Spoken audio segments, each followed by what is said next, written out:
I think the last time we filmed, I spooked myself too much. I think it really messed with me when I got home.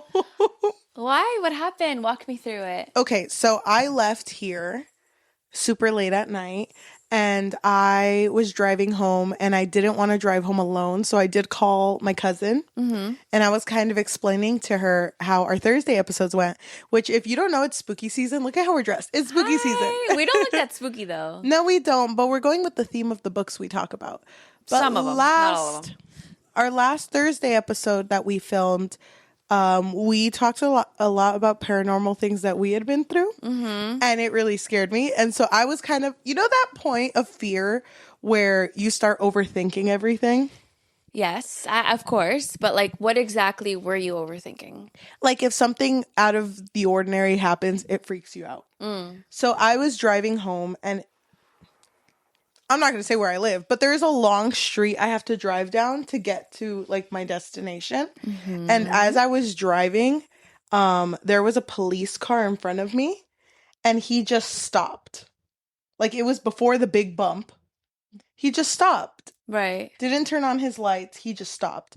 He was there for like a minute. And I was like, do I go around him? Were you stopped behind him? Yeah, I was. And there was no one else on the road. He was just stopped. And so then I just sat there while I was on the phone with my cousin and I was like, oh my gosh. Is it me? Is it because of everything that we were talking about? And so then after like a minute, he starts moving again. And then without turning on his lights, does like a U-turn where you're not supposed to before the bump. And then just leaves really, really, really slowly. Okay, I think I would be really freaked out too. I would just be like, yeah. Is he coming to get me? I thought it was me. I was like, is he running my plates? Is that what he's doing? And I told it to my brother and he was like, maybe he got a call. And he, like, probably asking him to investigate something Don't nearby. be logical and reasonable right now when I'm freaking That's out. That's not what I need right now. That's not the energy I need you to bring. That cop was haunted. That's what I think That cop happened. was not a real cop. It wasn't a real a cop. Ghost. And then I turned around, his whole car was gone. Oh my God, dude. Yeah, but that happened to me on my drive home, and it really scared me. Thank you. Yeah, I think our last conversation, because we bulk film, so we basically filmed not all of our Thursdays, most of our Thursdays, which are just like us going down rabbit holes of Reddit's forum, no sleep and paranormal. So yeah, I was pretty freaked out too, but you were in the safety of your home. But you did walk me to my car. Yeah, I did. Which was so nice of you. Because I know that if a ghost had come, you would have beat them up. I would have grabbed them by the neck, my gosh. flung them out, and saved the day. Held an exorcism, but as they're flying away, hold them down, bring them back, do a second exorcism, they're gone. And then once I'm done with the exorcism, I would have been like, this isn't you. Go to the tunnel of light. Wow. Be free, my brother. When she's an empath, I freaking love that for you. I mean, by the way, have to because we're angels today. We're angels. Well, I think I look cute. I do want to say that because I took a lot of pictures before this. Yeah, you're like cute. Literally stunning. Like it's crazy to me. It's crazy. I think it's literally the crown. It's everything. It's the crown. You're so. Oh my gosh, she was meant for this. No, but I love your vibe because I told Cheli when you walked in that you're giving like the good place. Mixed in with a little bit of supernatural, but supernatural, they wear the trench coats. But there's just something about your look that's very like business formal. Yes. Like, I'm an angel, but I mean business. I have my other outfit that I'm going to wear, which is going to be a dress. And then I was thinking, should I also just have a white dress? But then I decided against it. Because the only time I'm going to wear a white dress is if I get married. Oh. And that's the only time in my life. That's the only time? That's the only time. You will never catch me wearing all white except for this moment and then the second moment. Only then. Oh, I hope you're ready because I'm going to be like a hawk. Oh my gosh, you are. I'm going to be like, and then you're just, hold on. It's just kind of funny that. I just think it's a little funny that you told me on the episode of the Book Fix podcast that you were never going to wear white unless you were getting married. Okay, let me correct. I'm not going to wear fully white. Because I do like the color white. Like, I wear this to work. Ya lo estás cambiando. No. See, I just said, you're just changing it up now. You don't get it. No lo entiendes. No lo Do you think when we no lo entiendes. Do you think when we speak Spanish like that, they're like, that's real? They don't know Spanish. No. Yo sí sabo español. Thank you. Can we get started? She said I know Spanish, but terribly. Okay, thank you. I think that we've read so many horror books that have ranged in a lot of different genres. Yes. And this whole dressing up has been so fun. I loved this so much. I just wish we could keep it going forever. And I don't know if you felt the same way, but because this one's a little more lighthearted in the outfits, not in the story. Not in the story, but in the outfits. I feel the end of spooky season coming. Oh. Because this one's a little more... You feel like we're done now? It feels weird. Hanging up my wings and I'm done. I know. It feels weird. It felt very like it's ending soon. And I'm a little sad. Chapter is ending. Well, I mean, if you think about it, we do only have a month left of spooky fun. And I'm sad. I'm sad too, but the journey was amazing. What is the saying? Like, don't cry that it's over. Be happy that it happened. Why was I going to say cry that it happened? I was like, that's not the saying. Cry like tears of joy, though. But you know what? I don't know if you feel the same way. I feel like we had a lot of growth this spooky season. Yeah, I do. Which is crazy. It's crazy to think about because I feel like we say that after every time we do something. But this is so like, oh my God. No, we're doing amazing. It was a huge leap in, I don't know if the word is production. I feel like it is. But then that production, means, marketing, financial. Don't even get me started with ads. Oh my God, I like that we were both on the same wavelength. We're manifesting here, okay? But that just means we're going to have to up spooky season next year. Oh, I'm ready. And you were telling me about October. We're doing 3 months next year. I'm scared. Okay, are you? Yeah. Let's be real. Let's be honest right here. Okay, honesty. This is honesty hour. Okay.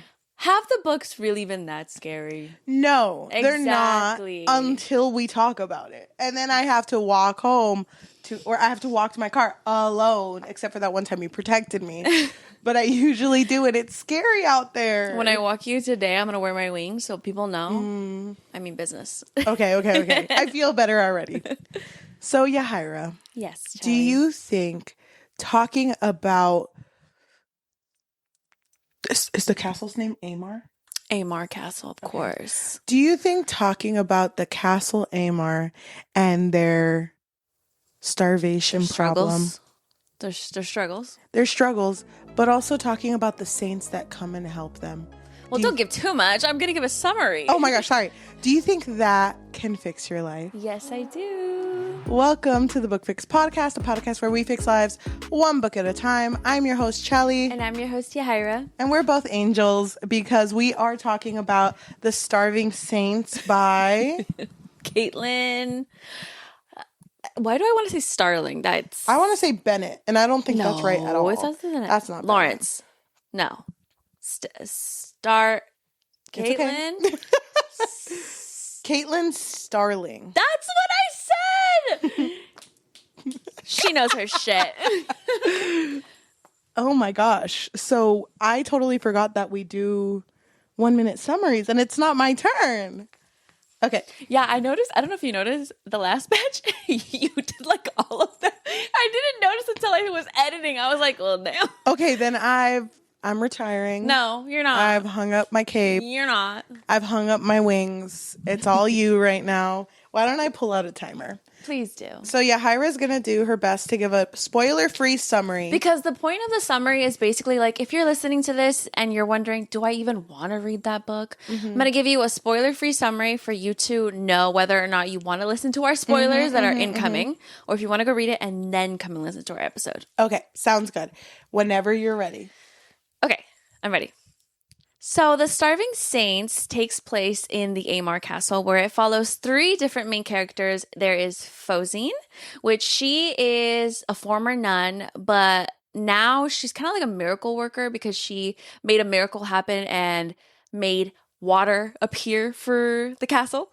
And the second main character is Servoine, who is a knight, and she is very dedicated to whatever the cause is, whether that be protecting the king or protecting the lady saint who later shows up.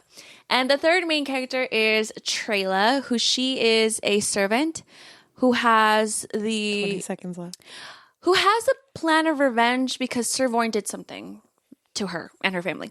So Fozine is basically tasked with trying to get food back into the castle, but she accidentally summoned saints or did she summon saints that maybe are out to get them, possibly?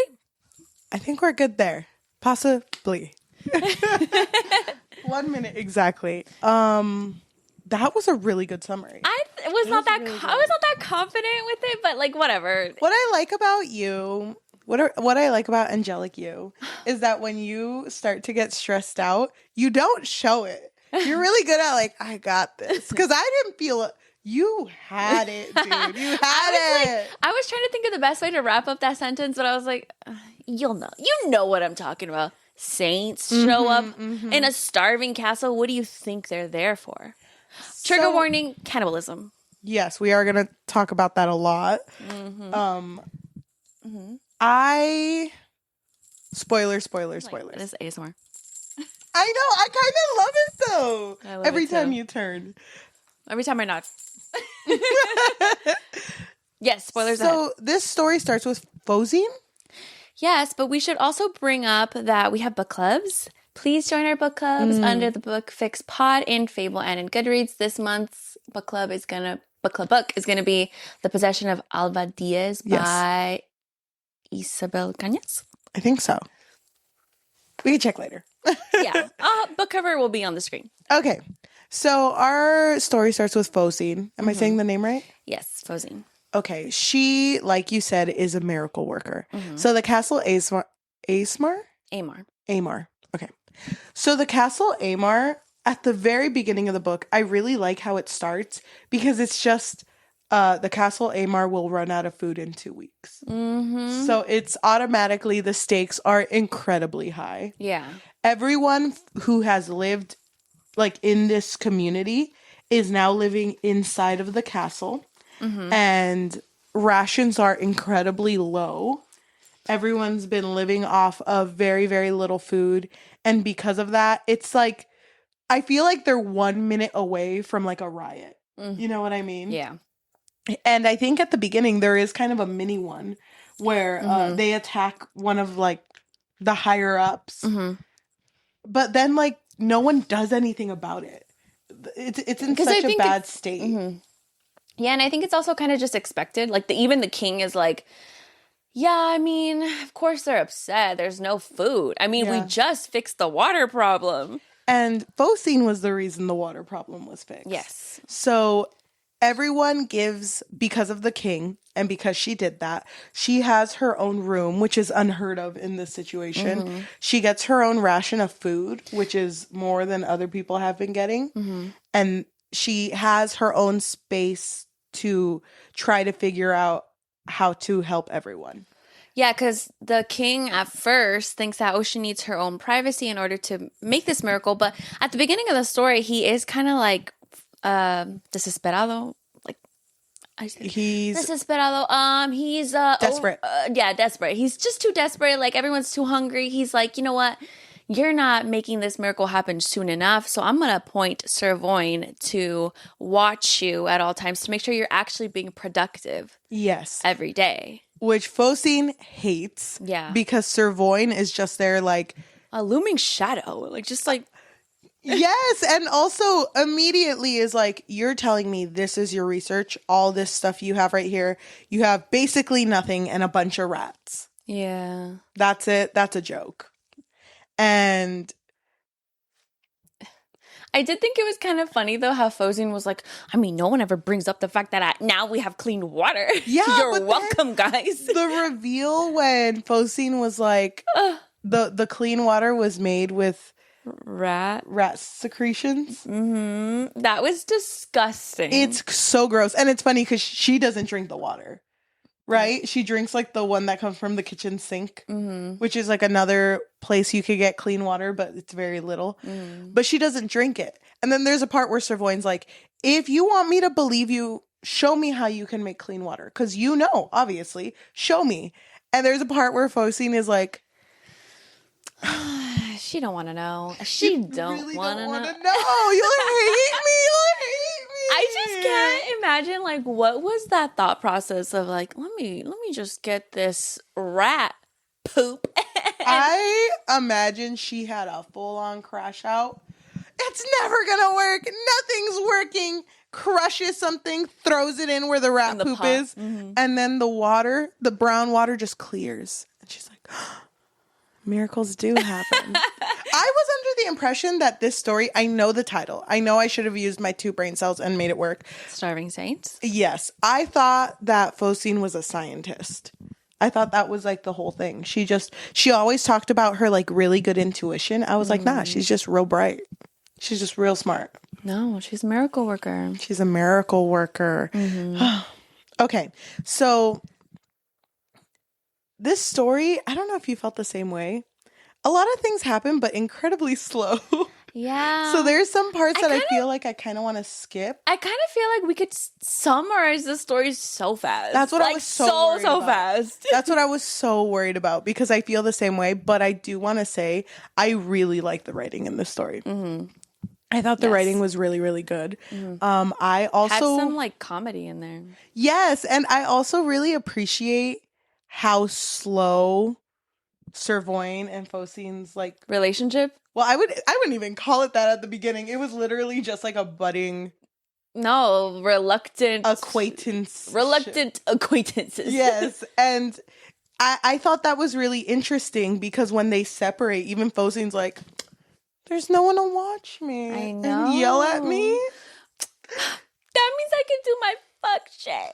Who's gonna watch me? It's not even worth it anymore. Where's the fun in that? So at the beginning, I don't remember the reveal, but wasn't it like they were starting to how do I say this in a way where I know what you're gonna say. Wasn't the king allowing his people that were not making it to be cooked? Yes. And the rest of the people didn't know. Yes.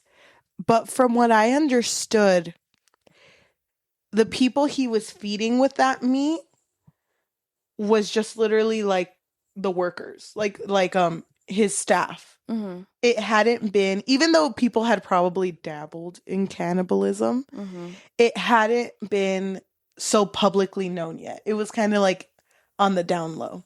Yeah. So that's why when the king was talking to Servoin, he was like, there's really only 2 options. We get saved or we start eating. Yeah. The ones who have passed. And Servoin is so loyal that she's just like, well, damn. But she was so like distraught. Yeah. And I think there was even a part where the king was like, you're a knight. You don't act like this. Like you just accept it. And then she gets really upset and leaves, right? And that's where she crashes into Trela. Right? She leaves. Does she? Yeah, I think that's the point.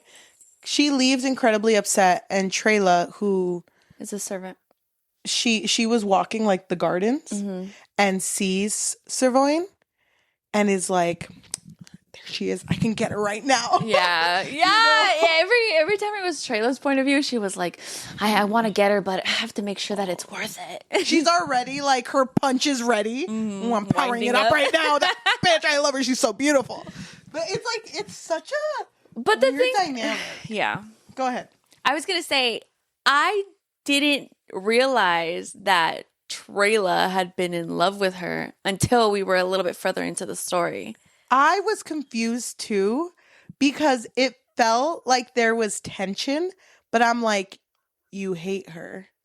What is this tension? But I don't know if you felt it when I started reading this story and there was a lot of women. I was like, lesbian. They're here. They're here. Yeah, what you've been waiting Yes, for. Paul Revere. That's how I felt. Yes, I was waiting for it. So when Trayla sees Servoin, she doesn't want to be seen, but she does go up to Servoin and is like, "Oh, Sir Knight, what troubles you?" or something like that. Yeah. And Servoin says, "Don't repeat this to anyone, but this is our current situation with our food. Like we are going to start eating each other." And Trayla already knew. And she was just kind of like, eating people, I've been doing that since day one. You know? Oh my God. I love her. I've been struggling, girl. Yes, but I love her because she's like, of course I've been doing that. How do you think I've been making it? I had to make it to this point. I love her. She's just so like, I did what I had to do. And no one can talk me out of it. Yeah. Bitches. And I'm like, okay, love that for her. But she's already like, I mean, it makes sense. What's the big deal? And when I've been here. Servoin turns around and looks at Trayla, I was imagining a huge old like fight. So I was surprised Servoin didn't recognize her. Yeah, she didn't. But yeah. That interaction happens. So why don't you, as saintly as you look, thank you, explain the saints?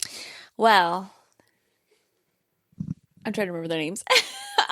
Okay, so because food is real low. Yeah. And Fozine is getting to a point where she's just like, please, somebody throw me a bone.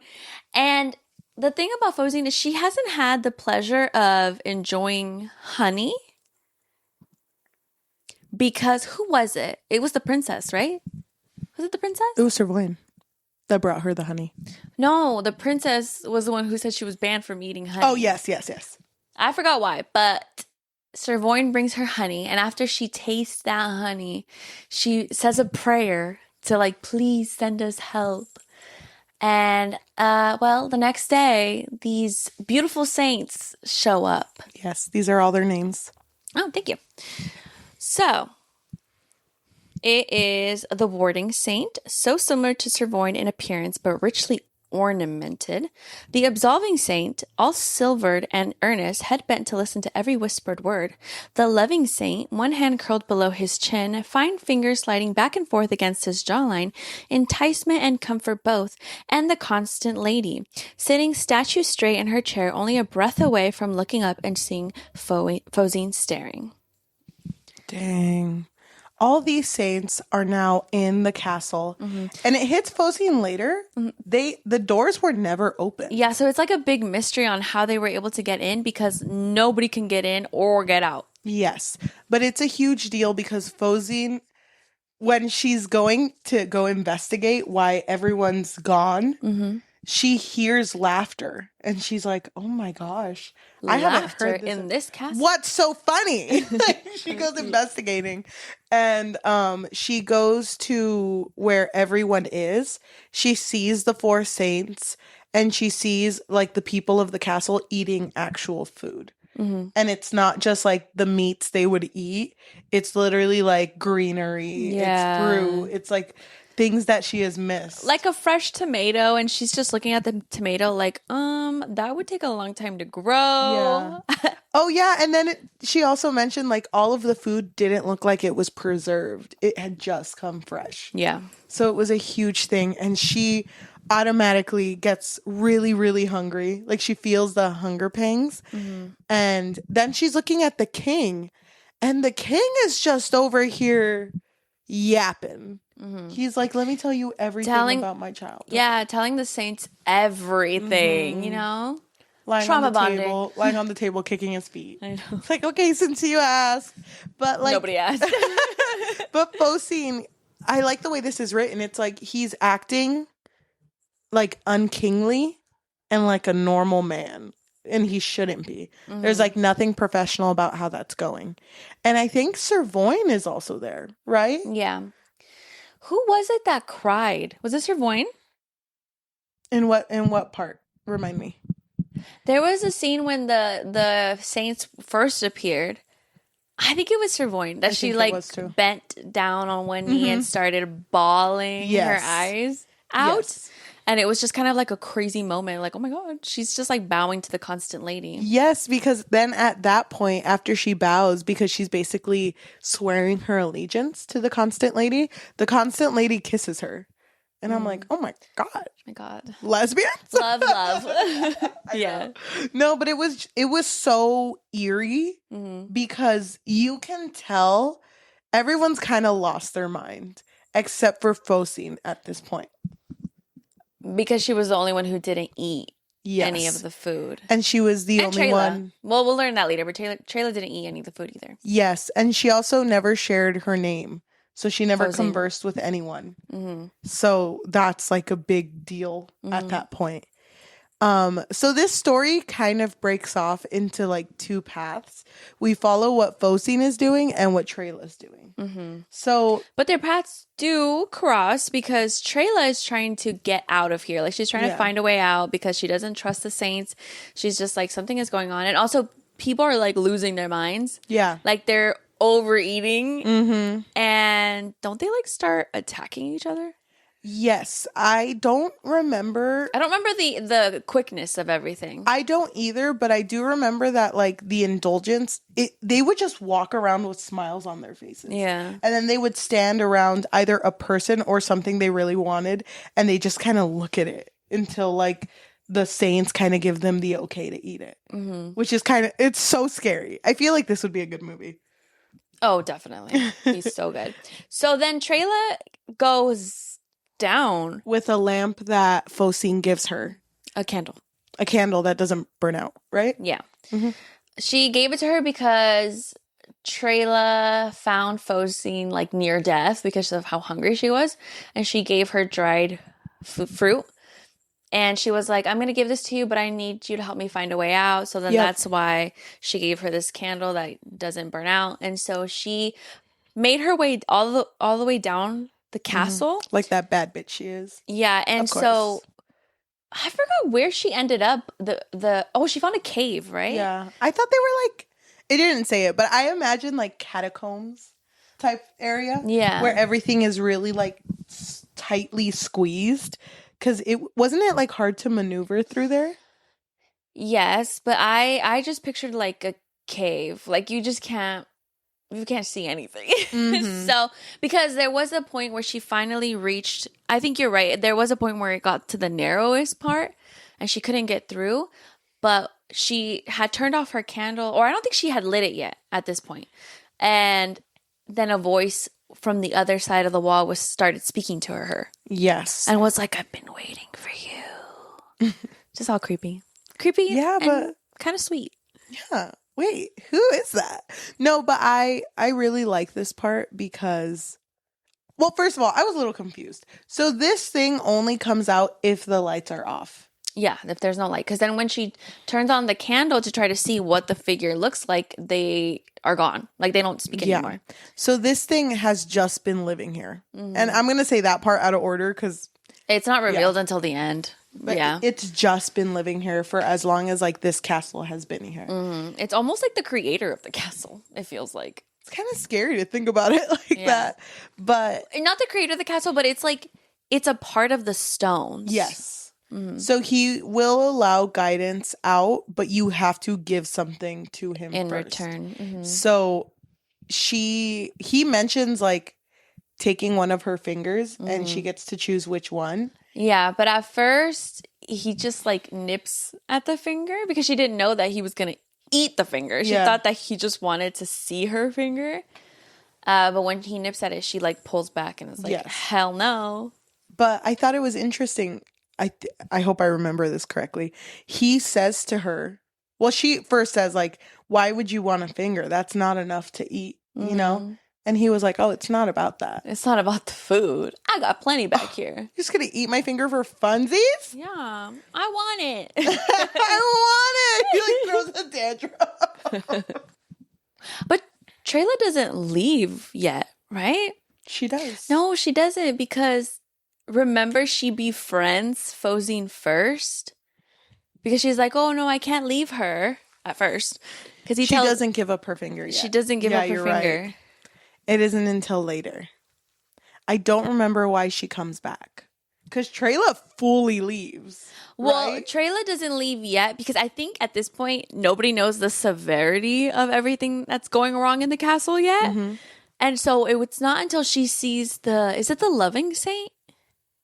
The one that can that's shapeshift. The one that starts like flirting with her and starts becoming a little bit like obsessed with her. Yes. And the loving saint explains to Trayla, you should probably, if you find a way to get out, you should probably leave because it's about to get crazier up in here. The thing is, I feel like Trayla. I love Trayla because I feel like she's the type of person to be like, I didn't want to say I told you so. Everyone's eating each other. I knew that was going to happen. And you know what? I'm still starving. I don't care. I wonder what would have happened to the story had she just been like, take my pinky, I'm out of here. Well, she would have been. She wouldn't have come back, probably. Yeah, and I don't think anything would have ended well had she left. Yeah, no, she was the hero. She was the hero. I love Trayla. Okay, so I'm gonna skip around. She does eventually leave, but I don't remember why she came back. That's where I'm confused. So when she leaves, I don't know what they're called, the shadow person on the other side of the wall tells her, okay, well, just so you know, when you want to come back, it's going to cost you something more than a finger. And Trayla's thinking like, worth it. I need to get out of here. So he bites her finger. She goes to the other side of the I think she like wakes up like outside of the castle, like far enough. And so she's like walking, and then there's like these like group of men who are kind of like stationed. They're kind of like soldiers near the castle, but they can't get in for some reason. But they were the help, right? I thought they were a part of a different castle and they were just there for some reason. I don't know why. I was a little bit confused. Yeah. But they were really nice to her. They fed her. They allowed her to stay in their camp to get some sleep and some rest and some food. And she was like, I think it was the fact that there is a life outside of the castle, because weren't they all kind of like brainwashed into thinking like if you get out of the castle, all you're going to find is even more death. Like there's nothing out there. And didn't she say, what was it? Because it's like winter in the castle, but outside it's spring. So seeing that, she was like, no, I need to get them out. She's so good. I think. But can I say something? Are you gonna hate on Trayla? No. Oh I kind of wanted it to be even crazier outside of the castle. Damn it! Like I kind of wanted it to be like, wait, something's going on out here too. You know, completely off topic. But I think there was this video game I played when I was younger. Just kidding, I played it 2 years ago. It's called Danganronpa. And I remember telling you about it. But the entire story takes place in a closed setting. And throughout the story, the point of it is I want to get out. Like they want to get out of the closed space. But then halfway through the story, you figure out that it's really bad out there. Like the reason they were put in this closed space was to protect them. And even though they're doing horrible things, they're meant to do horrible things to each other. It's like, well, you're lucky you're in here though. Because at least, you know, you have food, you know, you have somewhere to sleep. That's not going to be the same case if you leave. Yeah. And throughout this story, like the whole point of the story is to have hope. And when it reaches the end, they're like, well, what do we do? It's bad out there. And they're like, well, if you think about it, the only person who told us that was the bad guy. Are we really going to believe what the bad guy says? And it's like, well, it's scary. Like, what if it is bad out there? And it's like, well, we have hope. That's all that matters. And the story ends with them going outside, but you don't know what's out there. How do you feel about that? I hate that. I love that. I love that. I love that so much. No. I mean, you figure it out in the second game, but I feel like that to me is so good. No. You don't feel it? Well, I do like that there's a second, like a continuation. Yeah. So that which I don't think there was going to be. Oh, really?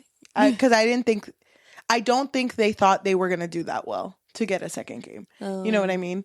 But I kind of, even though this story does end with like everything's all right now, there is still, now they have to deal with like leaving. Like that itself is a huge thing. Yeah. So it's not like it's perfect. You just wanted them to go out fighting. Like Cloverfield. I guess. Yeah. I don't know. I don't know. Because then I'm also like, okay, so there's this other thing in the stone. It would have been interesting if it was like this being that was keeping them locked in, you know? Yep. I don't know. I kind of wanted a little bit more. But no, I don't hate Trayla. Love Trayla. Okay. Can I say something that I don't hate, but I wish it was a little more? I wish Trayla, because where she started, she was filled with so much rage, but I wish she came back like guns warrior. blazing. Yeah, you know what I mean? I wanted her to be a full-on like hunter. Well, she did have a really cool moment. Yeah, she did. But why don't we pause on Trayla for a bit and talk about our girl Focine? No, I think we should continue with Trayla. Until what and point? Talk about what she did. Okay, because the loving saint kept flirting with her, and when he realized that she was missing a finger and that something else had gotten its teeth into her, he did get kind of jealous and was like, oh, by the way, more of our beings are coming, and if you don't want them to attack you, I can always mark you, you know? This loving saint looked like Servoin, right? It later morphed into Servoin. Okay. It didn't at first. Okay. But yeah, she was like, why do you look like Servoin now? And he's like, just cause, just why not? Oh my god. Just to mess with you. Dude, crazy. Oh my gosh. So then I think at this point more of the saints show up, or more of like, or I don't remember, but they were like demon shit going around, right? Yeah. So Trayla learns that she can just attack. So doesn't she like bite the saint's neck? Yep. And the saint got a little scared. Yeah. He was like, oh my god, this girl has teeth. Wait. I'm scared. I'm scared. But he continues to mess with her throughout the story, right? So Trayla. Well, no, doesn't she like kill it? Okay, that's what I was wondering. Is this the moment? I'm a little bit confused because then doesn't it come back after? I don't know. I'm going to be honest. I wish that the saints had more distinctive personalities. Me too. For me to remember every single one. I only remember the loving saint and the main. I think the loving saint doesn't die, but she does hurt it enough to when it falls on the floor, the people start looking at it. No, because she's like, eat. She tells everybody to just eat it, and they tear him apart. Oh my god. I thought this was going to be like the Tim Allen movie Santa Claus, where she became where she becomes the saint. It didn't go that route. But I thought so, because she puts on his robe and she's just like, I'm the saint now. Dude, it was like the most heartless thing that she did. Mm-hmm. I don't know. I feel like losing a pinky kind of changes you. And an ear. Oh yeah, because she had to give her ear to be able to come back. Dang. So let's talk about Servoin. Okay. Because Servoin at first, even though she had loyalty to the king and then it went to the constant lady, there was a point when she kind of like realized, something's up. And I think it was a point when everybody started eating each other. Yes. Started attacking each other. And so she was kind of like going around the castle, and that's when she found the blacksmith. Mm-hmm. And the blacksmith was like, no, get out. Like, you can't be in here, because I guess Servoin had attacked him. But she didn't have that memory anymore, because I guess that was when she was like in the spell, under the constant lady's spell. And so she was like, please, like, I forgot how they realized that iron was what killed them, or was what they feared the most. Yeah. And so she kind of like asked, like, is there anything that you can give me? And he gives her this little axe, little tiny axe. And so she leaves, but as she's leaving, that's when all of these like demons, are they demons? I don't know if they're demons or saints or animals, whatever, or the people there turned into animals. But they look animalistic. Doesn't it say they have like long limbs, silver hair? Yeah, and so they go in and they tear apart the blacksmith. I thought that was so sad, because she was just like, and then he was screaming and they were tearing him apart. And then it's like, okay, Yeah. I liked seeing Servoin's perspective because she was really fighting it. Mm-hmm. She was really fighting being stuck in this like craze, but she couldn't break it because she had already eaten. And I think there was a point where she realized that someone she was with or around who wasn't speaking, she was the one who had taken their tongue. Mm-hmm. Right? Like she's just doing shit that she doesn't know what's going on. Like almost against her will, basically. Yes. Or yeah. She's like, it's not really her. It's the constant lady. But she's aware of it though. Only because like she remembers after. She remembers after, but also she just, even though the constant lady is making her do this, she like completely like adores her. And she knows it's because she's under something. But isn't it at this point she doesn't adore her anymore? I forget at what point, but there is a point where she's just like, I need to see Focine. I need to see her. I think it was because Focine helped her realize that you had this undying loyalty to the king, and now it's to the constant lady. Like, when are you gonna do things for yourself? Dang, she got me. She knows me too well. We've only known each other for like 2 days. I was so here for Servoin and Focine. Mm-hmm. I wanted them to have a moment, and they did. Okay, a little bit. I wanted them to have a moment where no one was under any type of spell. You know what I mean? Right. Because Focine, she kind of meddles with too much things. She started getting a little too curious. Yep. And that was her fatal flaw, honestly. Yeah. Because there was a moment when she was safe in her room and all of the saints were outside of her room trying to, get into her head.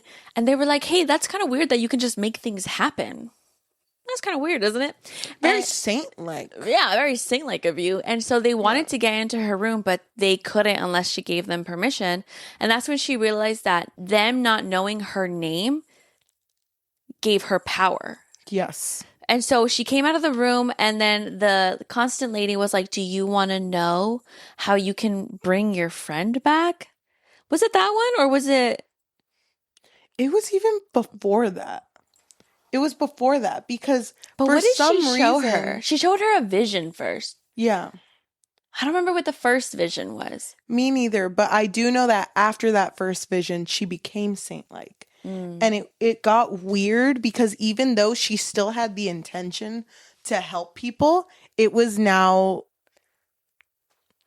I don't even know how to explain it. It was like she was more cutthroat now. Yes. And it also seemed like she could turn at any time. She was not trustworthy anymore. I almost felt like, in like zombie movies when they get bitten and it's like you only have 3 seconds. I was like, okay, you only have 15 minutes until she turns evil. It hurt because like I said, I was so here for Servoin and Focine, but they do have like an intimate moment together. But it's very controlled. Short, and it's very short. So Focine, now having these saint-like powers, makes Servoin kneel in front of her and makes her kiss her. Mm-hmm. And it's just weird. Like I didn't like it because I'm like, what are you doing? Like you're just putting her in the same situation she was in. Yeah, and. Was she just planning on her and Servoin living in a room for the rest of the time? She had basically told Servoin, now your job is to protect me. Yeah. And so somehow they were like linked together now because there is a moment when Servoin does get killed by Trela. Yeah. Because Trela was like... That's after. No, I know, but... let's just skip because we're talking about this a little too long. Because Trela thinks that it's the saint or thinks that it's a saint or something. It's the loving saint. She thinks that it's him. And so she stabs the saint, but it's actually Servoin. Yeah. So then Trela... No, not Trela. So then Focine, who is with the constant lady, gets told by the constant lady, like, Servoin's gone. No, I just felt it. She felt it. It was They all felt it. It was Focine that felt it. Oh, you're right. Because she was just like, oh my God, something happened. But she wanted to deny it. Mm-hmm. And then the constant lady was like, I can show you where it happened. No, she just told her like, oh yeah, your friend is dead. Do you want to know how to bring her back? I can show you. Mm-hmm. But I just, tell me your name. I'll show you. It is Trela who brings her back by pulling out the dagger. Because we figure out that the saints are weak to iron. Mm-hmm. And the thing that's living underneath the castle that was providing like an escape is made of iron as well. Mm-hmm. So like there are so many aspects of this place that are made of iron, so they just need to use iron in order to kill these saints. Yes. That's the biggest thing.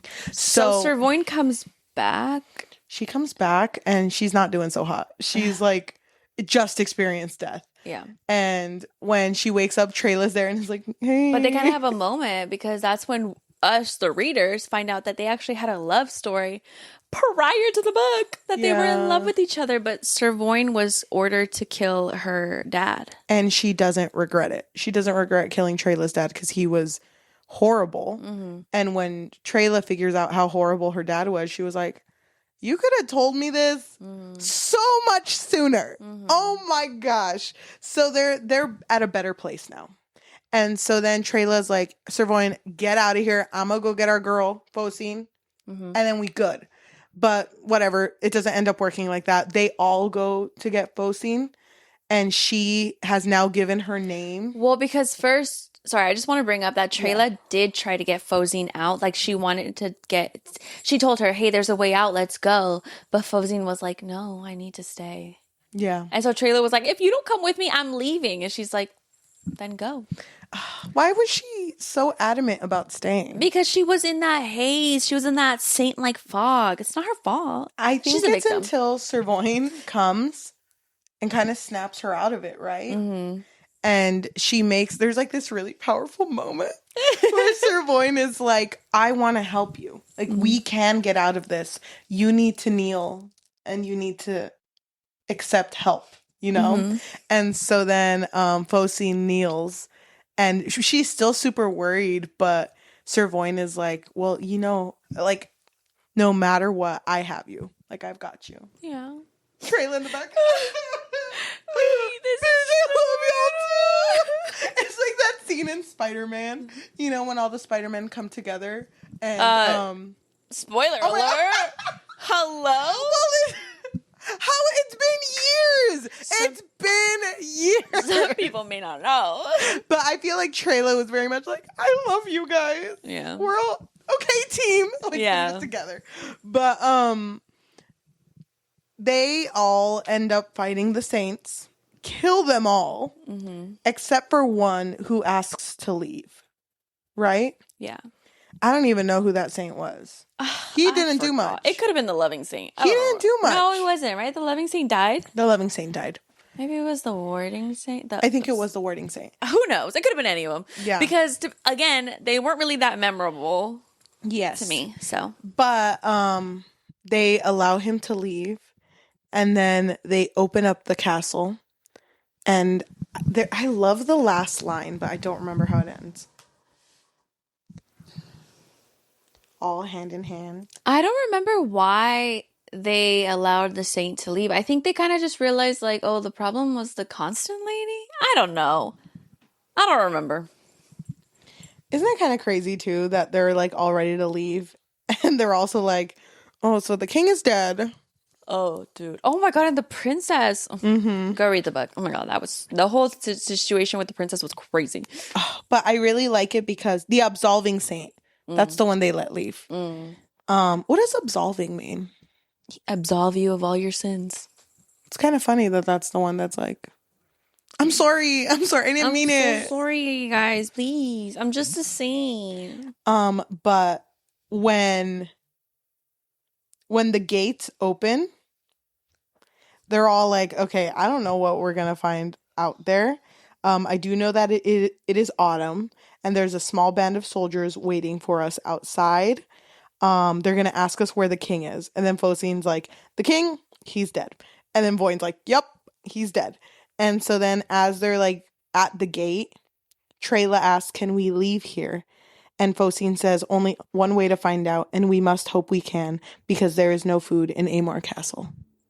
which is how it started. How it started. So that means this took place in the span of those 2 weeks. Mm-hmm.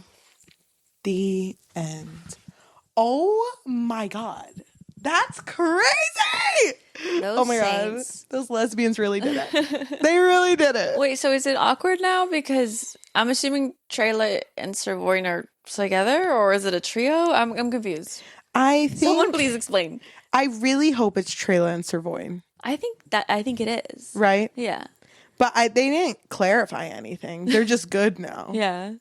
But I think I forgive you for offing my father. I think that's what's going to happen. And I do think that Focine is going to take the role of leadership now.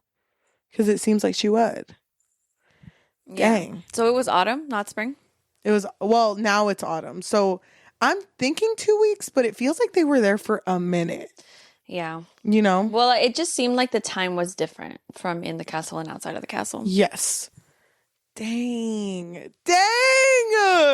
Oh my gosh. Okay. We didn't even really explain like how grotesque it was because I don't think we should. These people, well, at least just a little bit because I mean it is horror. Yeah. Just the fact that they were also covered in honey. If you love honey, tread lightly. They were just like, the honey was kind of like their blood, no? Yeah, it was their blood. And it was scary seeing people who were being killed because as they were walking out, you would see, it would explain their blood to be in like a honey consistency. Mm-hmm. And you would see bees crawling out of them. Oh, yeah, there was a lot of bees. Oh, my God.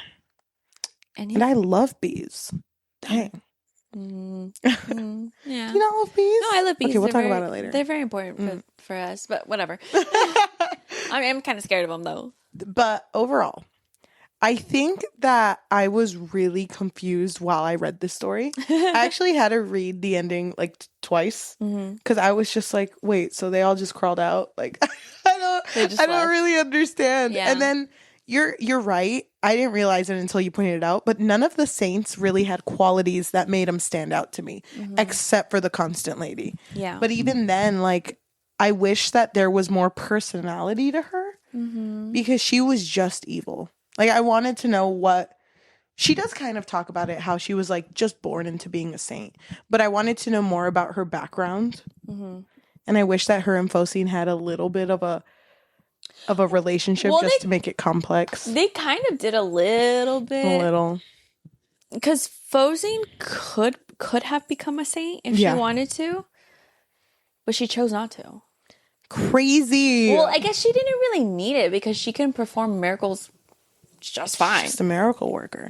I love that for her. I really hope these lesbians make it. I love them so much. They will. Thank you. Thank you for making me feel good. Out of all the horror stories we've read, this one really made me feel very hopeful. So not scared. Not scared. I would give this a 4.5 out of 5. Oh, wow. Really? I really like this book, but it wasn't a 5-star. Okay. I really enjoyed the book as well. Obviously, like we already said, there were a couple of things that I did want a little bit different. Like, for example, like I wish, what even was that stone thing? I have no idea.